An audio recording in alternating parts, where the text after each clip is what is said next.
In this video, you will see how to use the right-click keyword in Avo Assure to automate right-clicking on a selected object to expand, and see more options when automating processes in SAP. Ensure to have a test suite created for an SAP project. Click the blank space at the first step on the Design Test Steps screen to add a test step. Select F1_ text box as the element name from the element name drop-down, and right-click as the keyword from the descriptive keyword drop-down. This will instruct the Avo Assure client to perform right-click on the provided object. Click Save to save the designed test step.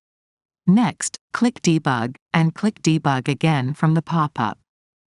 This will successfully debug the designed test step, and you will see right-click on the first text box of the SAP page to show the different actions that a user can choose from.